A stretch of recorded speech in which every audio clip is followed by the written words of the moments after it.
Hey everyone, I'm Cecil Laird. I'm Fuego here. And this is your horror show news with Booze once again. And Fuego, let's just jump right into it. As you guys know, we talk about this week's top horror news stories as far as we determine them to be. Yes. This week we've got 10 for you, so Fuego, what's first? Tons and tons of stuff. And I have to give a brief little shout out to Mad Monster, who we are officially a part of their team, the Mad Monster Party. Shout out to Evan, Jomo, all of their crew. We had an amazing time. Yes, exactly. Kevin too.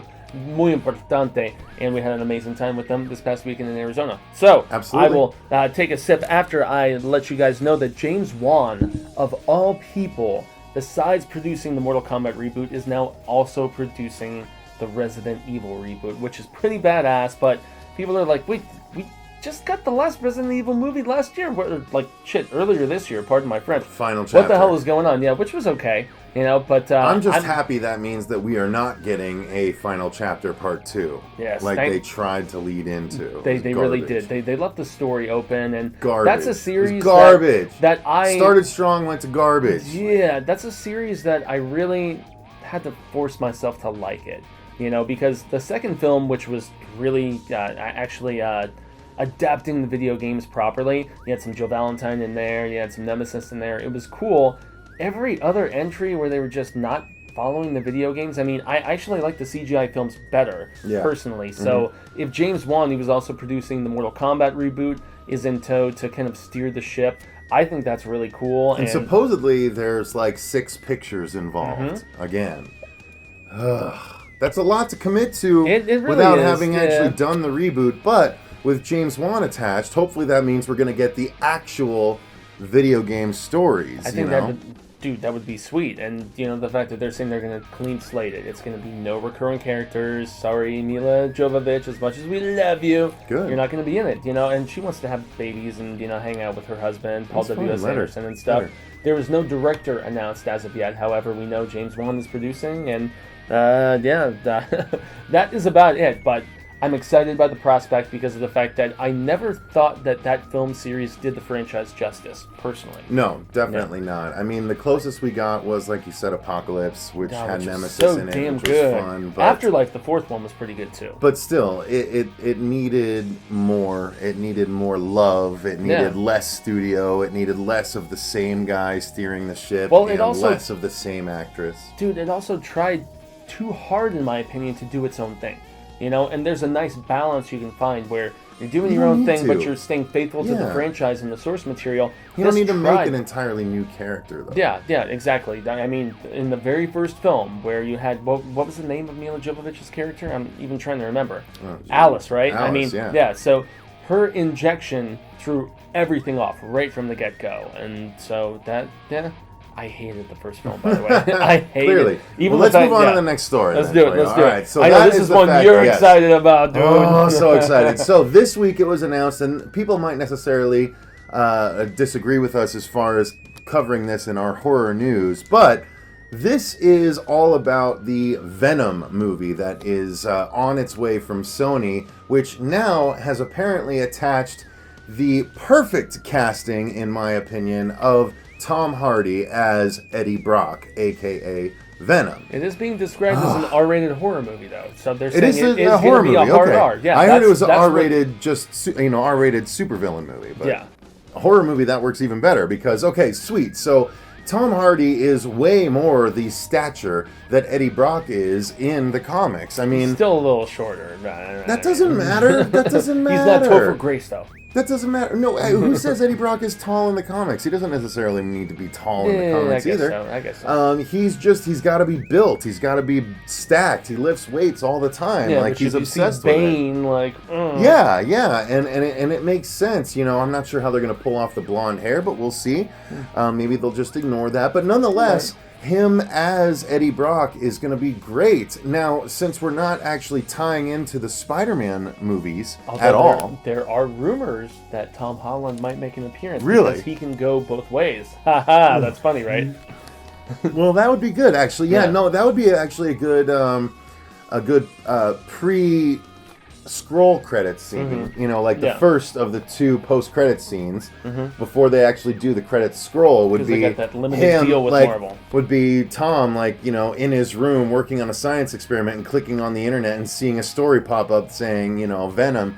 But how would they do that? They'd have to tie in. That would mean they'd have to tie the Sony mythos in with the Marvel mythos, and they couldn't do that. Well, and that's the thing. They would keep it pretty segregated, except for Tom Holland jumping on and making like a small appearance. So he couldn't even be in his room in a post-credit sequence. He would just have to be like on the building, and he'd have to be on a building, and he'd have to have like a newspaper blow by from the Daily Bugle saying, you know, threat. But here's the thing. How is Venom going to have the spider powers that is pivotal to the Venom mythos without being on Spider-Man first, the suit? I know you know a lot. I know you know a lot better than me about this.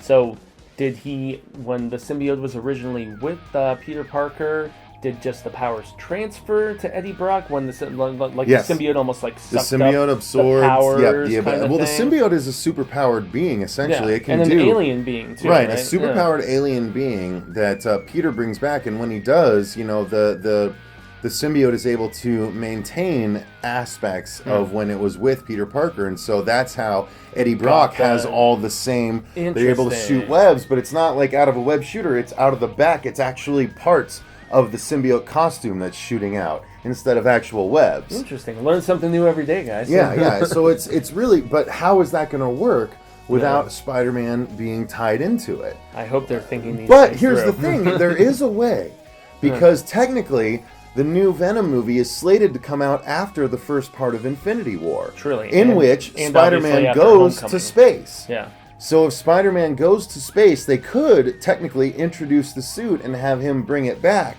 in Infinity War and then continue it in Venom, although it would give the suit entirely short shrift. So I doubt that's going to happen, but that's a way cool to idea, do it. Though, man. That would be really cool. Yeah. Because he gets it in space in the Secret Wars in the comics, but since we're just doing Infinity War, storyline. But since we're just getting Infinity War instead, it would still technically, they're all going into space. Yeah. So it wasn't like Doctor Strange and a few of the X-Men, or maybe everyone's like, involved in that. Everyone's involved. Well, no X-Men because they're not in the Marvel U right now. But they were at the time. Of course. Well, just to say, October 5th, 2018 is when we are going to see this Venom movie, so provided they don't Halloween push it away. Time too. Yeah, which is why the R-rated horror-tastic. I can't wait to see the new Venom costumes that hit the costume stores around there. That'd be badass. Dude, I'm actually stoked at the fact that Ruben Fleischer is directing this Venom film. He's the guy who wrote Zombieland. He hasn't directed a lot of stuff, but he's moving up to directorial status, and then the person actually writing it, Scott Rosenberg, dude, he wrote Forever Ambergris, if I'm not mistaken, which is one of my favorite Tales from the Crypt episodes ever. It had Steve Buscemi. It had the lead singer of The Who in it. It was about these Vietnam War photographers who, like, encounter some decaying flesh virus, and it was so amazingly put together.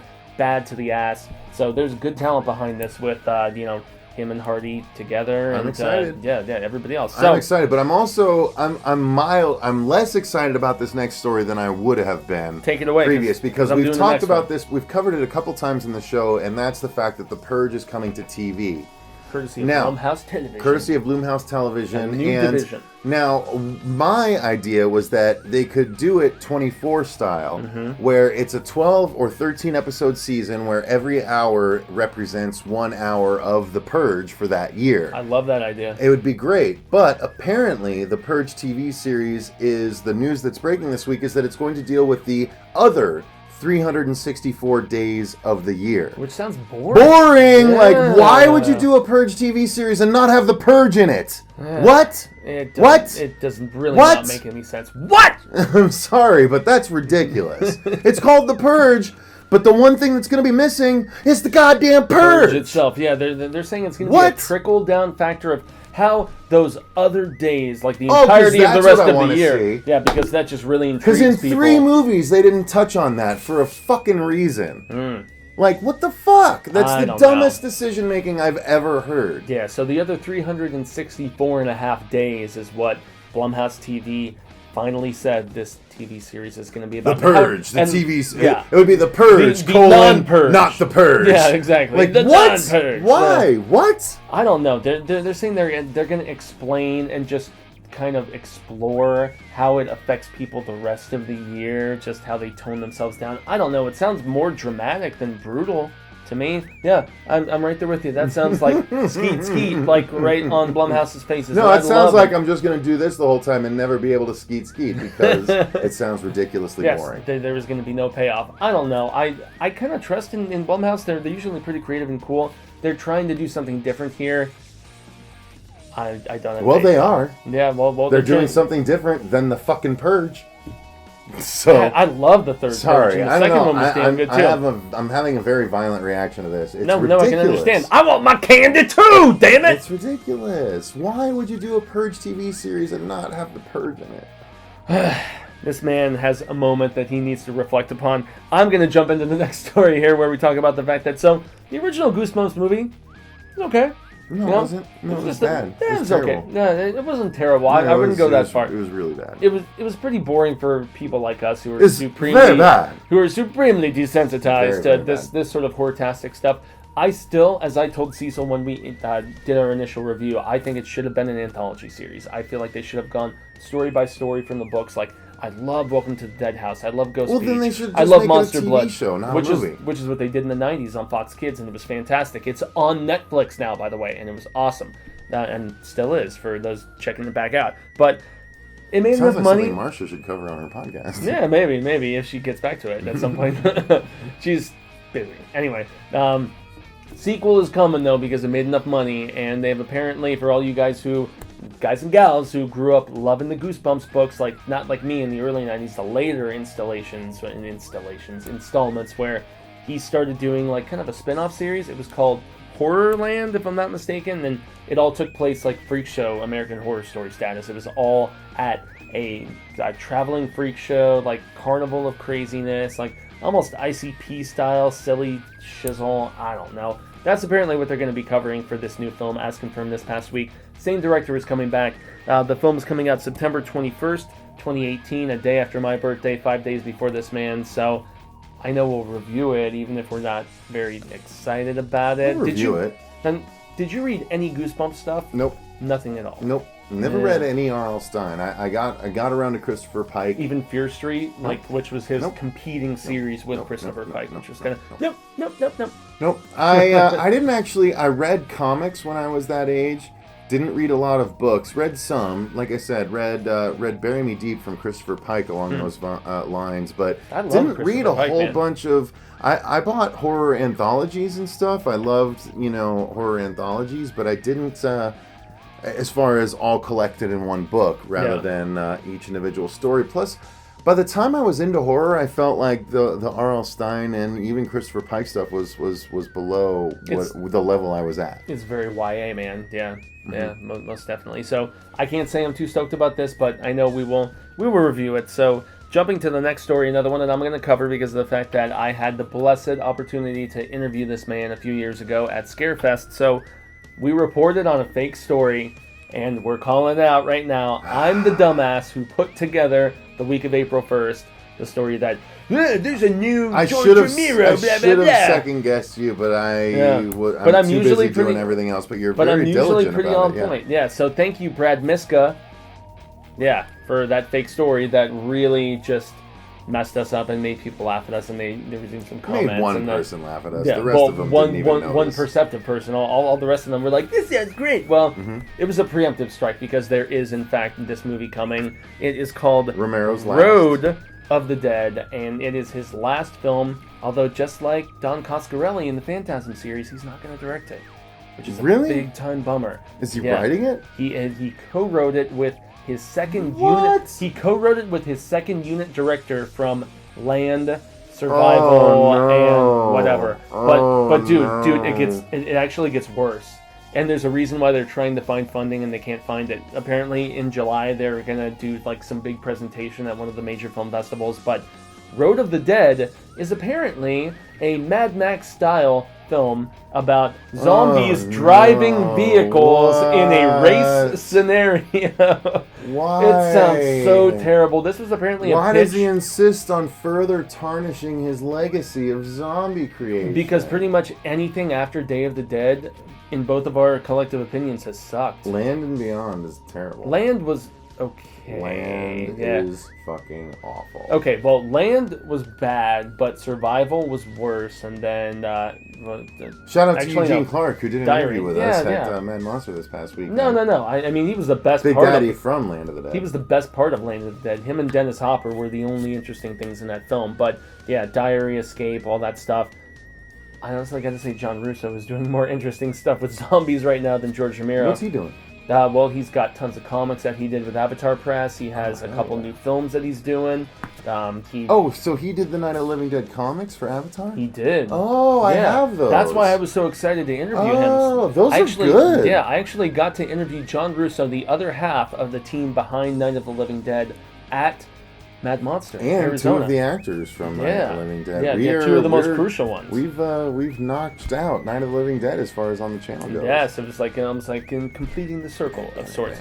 But it's like this movie is going to be entitled George Romero Presents Road of the Dead. But since there's no filming yet, or funding yet for the filming of this film, I don't necessarily know if it's even going to happen because the subject and premise sounds so just stupid, dude. I mean, we'll if there's zombies racing cars... It might get funding, but it's not going to do very well, and it's not going to get enough funding to excuse all of the issues. Yeah, so Matt Berman, his second unit director for the last 3 films, is the one who is going to direct it, if it happens. But let's move on to more interesting news, Cecil. That is going to be the fact that Jeepers Creepers 3, the long-awaited sequel for some, but not for others because of personal issues to do with the director, which is understandable because it's a disgusting situation, and yet I don't know because I really like Jeepers Creepers, so I don't know what to think, and I'm just running out of breath. No, that's fine, because there's a lot of people conflicted about this, man. I mean,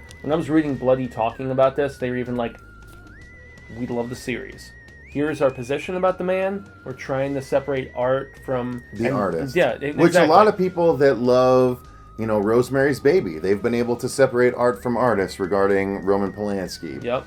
Some people can separate, art from artists regarding Bill Cosby. Some people can separate art from artists. Oh, Jesus. Some people can separate art from artists from things some people can't. And both, frankly, are understandable. Yeah. And neither one is wrong. Yeah. But I did really like both of the Jeepers Creepers movies. But what's weird is that not only is the third film now wrapped and going to be prepared to hopefully be finished this year, but apparently actress Gina Phillips says that a 4th entry is already in the works. Yep, it's already been scripted, and there's hints at it in this film, and there's actually lots of flashbacks in the 3rd film from what she was saying, so you're going to find out what happened to her character from 1 to 3. Oh, she was in 1? Yeah, she was in 1, yeah. Was she the sister? She was the sister, yeah. Oh, but she didn't show back up in 2. Exactly, so you're going to find out what happened with her in the meantime. So, I didn't even realize that's who that was. Yeah, so 3 is going to be a combination of flashbacks about what happened in the interim time between 1 and 3 for her. Really? And also searching for Justin Long. So do you think Justin Long is going to make an appearance? He must. Well, his corpse, maybe? Yeah, spoiler! No, he appeared as a ghost in 2. Yeah, so he could appear as a ghost. Yeah, I'm just thinking of that ending shot where his eyeballs were gone. Jeepers, creepers, where'd you get those peepers? Jeepers, creepers, where'd you get those eyes? Anyway. All right, so I'm going to jump on to the next one, too. As you should. I'm trying to show that Mad Monster logo right there. Absolutely. This is Mad Monster beer, by the way, and it's very delicious. And not only that, but Mad Monster also has Monstra bars, which are chocolate bars that I don't know exactly how or when you'll be able to get them, but they were debuting them at Mad Monster, Arizona. And I have a milk chocolate ghost pepper bar in the fridge. It is amazing. Woo! I've never had ghost pepper before, but here's the thing. If you like chocolate like me, get yourself a Mad Monster Monstra bar that is a milk chocolate ghost pepper bar because you can't have more than this much of it without wanting to pay the price the next day, if you know what I'm talking about. And actually, we were not paid any money to say this. We just love Mad Not Monster, at all. It's and just we are delicious. working with them now. All right, so the next story we're talking about is that Cage Dive. Yeah, which we the did a trailer other reaction movie. for. We did a trailer reaction for it. It is not, in fact, the Mandy Moore project that is coming out under the title 47 Meters Down. Mm-hmm. This is a different shark movie surrounding being in a cage. That's now been acquired by Lionsgate, Yep. and it is rebranded as the third film. Get this, get this, like you didn't already know. I wrote the notes. Get this. There you You go. put your face right here. As the third open water movie. Yeah, because the original That's Open such Water. garbage, man. I kind of think so too, because the original Open Water was the only one that was in We did a theaters. reaction to Cage Dive, yes? We did.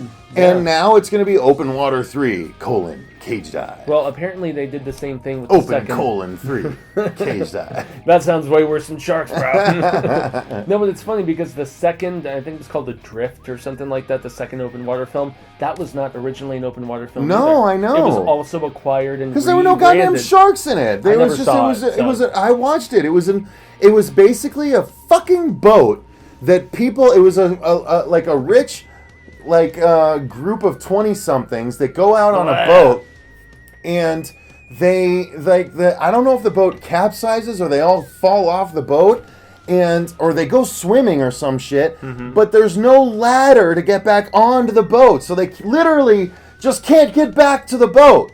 And that's it. They all fucking die trying to get back onto the boat. It's the most ridiculous thing I've ever seen. Were there at least some good shoe-up scenes? Or? No, there was one like shark blood in the attack water at most. and It they're was like it was flailing no about. sharks. It was They drowned?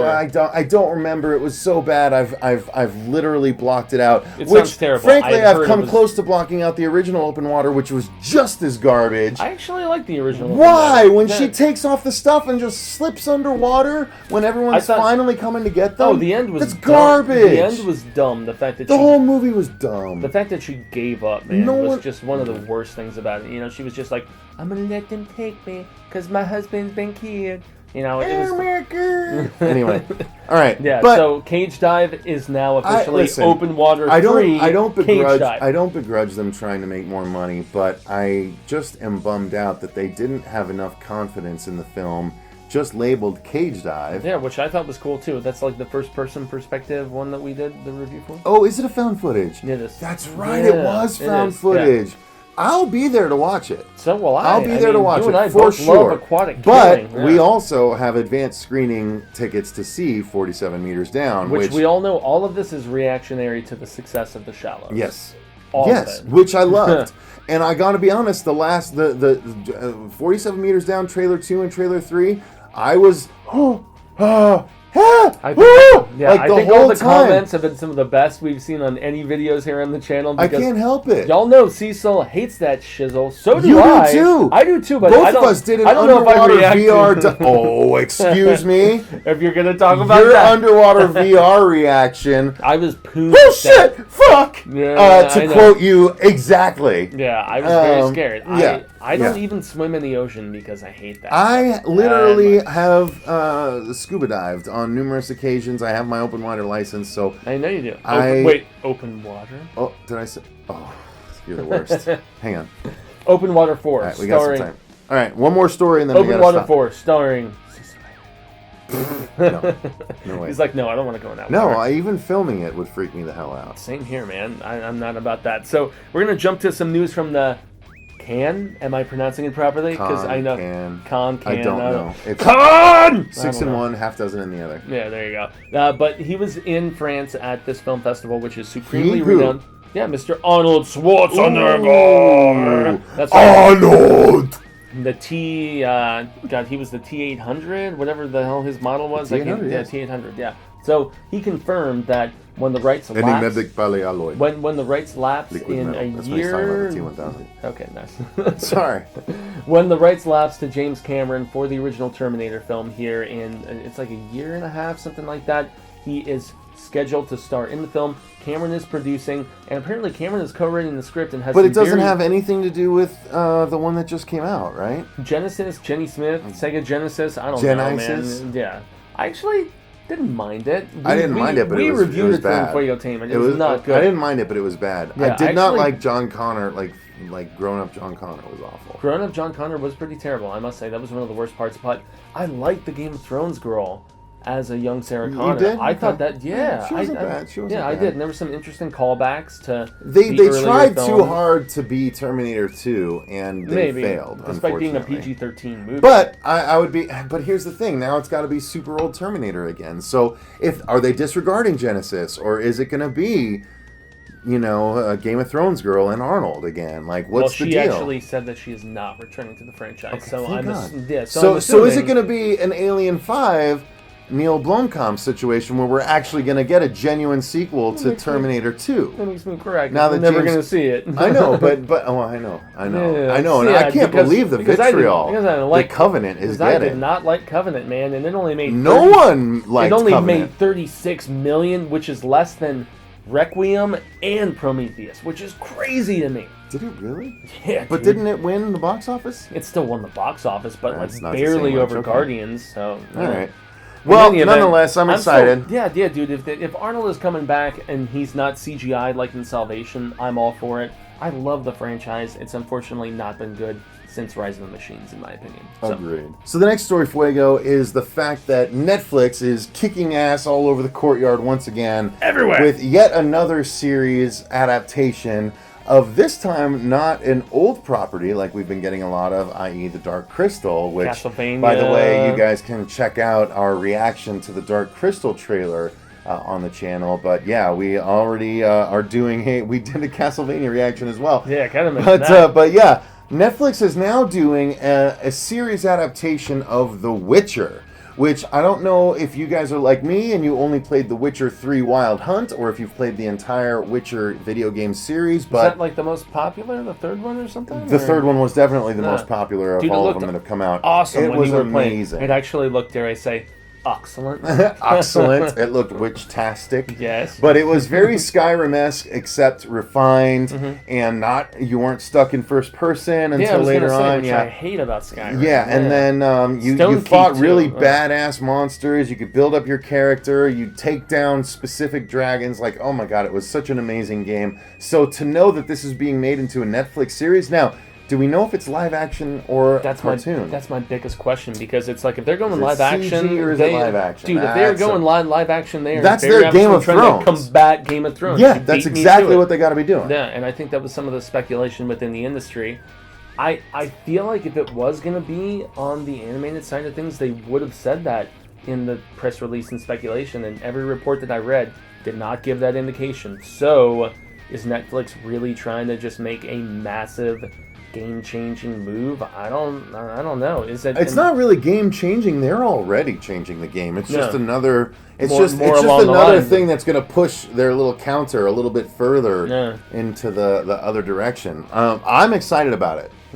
Although I could deal without the lovey aspects, because I'm a Yennefer guy the whole way through, but not everyone was. I'm a hopeless romantic, so if there's a lot of boobs and stuff, so there might be boobs in the series as well. As long as I get to take him in the bushes, I'm fine. So, yeah. All right, well, there you go. So Witcher coming to Netflix as a series. That's exciting. Very cool. So another interesting pairing that almost seems like it's like destined and meant to be. And you see my tie, we are doing a panel this weekend at my Weirwood son. Don't hit us with your copyright shit. Supernatural in season 13 is gonna be crossing over with Scooby Doo. Does that not make sense? Yes, it is going to be an animated episode of Supernatural that is going to be co-created by the creators of the Scooby Doo cartoon series. Yeah, we already have an image right there that you guys are seeing right now. Indeed. And so the Winchester boys are going to be there, but so is the Scooby Gang. And Dean. Considering, but here's the thing. They can't bring Gabriel back. Gabriel is dead for good. Yeah. But to see that they're going to find another way to add a bit of whimsy and see them go through. Here's the thing. They introduced... You said something just now. Close your ears and blah, blah, blah, blah. Go ahead, do this. Blah, blah, You blah, just blah, said blah, something. Go I ahead. haven't finished the season Go ahead, yet. do this. All I right. want to cry. They introduced I hate Cecil so interdimensional much. travel. Interdimensional travel is now a thing on the series, so they can very easily jump to the Scooby Doo world. Anyway. Damn, you guys saw it live. That's terrible. Live spoilers. Oh, man. Bastard. All right. Well, yeah, no, I'm excited about this, though, verily. I love the series. I mean, I'm rocking the tie for sheer purpose. Well, obviously I do, too, because I got you into the series. I know. You wouldn't love the series if it wasn't for me. Give me your tie. Give me your goddamn tie. This was the man that shepherded me in last year for the show. Although, with what you hinted at, I gotta loosen my tie now, because I'm... It's not, it doesn't get, well, you'll see. All right, y'all. Anyway. Well, I think that's going to cover this with week's news stories. Yeah, so thank you guys very much for watching. Let us know in the comments down below if you're excited about any of them in particular or what you think about the stories that we covered this week. Might have been a bit of a longer episode. It was a massive haul after a short-ass We actually had to whittle like 15 stories down to 10. Yeah, so. Exactly, because we were covering the Dark Tower trailer. We got the Dark... There's that Dark Universe stuff, which Dark Universe, Dark Crystal, yeah. Okay, lots of silliness, yes. All right, anyway. Well, that's going to do it, you guys. While you're down in the comments, make sure you click the link in the description box to our TeePublic site, where you can get access to our horror show design for a shirt or a mug or whatever you want, our Coexist design, or a design featuring our very own mascot, Horrific Harry, right over here. And if you do so, you will be supporting the show. We greatly appreciate it. Make sure you support the show through our live stream every single Sunday as well. And stay tuned, because we are going to be helping the Mad Monster channel launch this coming San Diego Comic-Con. And we are in the process of editing 13 different celebrity horror interviews for you guys coming up on the channel. Damn right, yo. I talked soon. to Tom Savini and John Russo and all kinds Zach of great Galligan stuff that you guys are going to and start others. seeing as of next week, if you're watching this the day it airs. So, thank you guys very much for watching. I've been Cecil Laird. I love you. I'm Jaime and Fuego. And remember, Stay scared!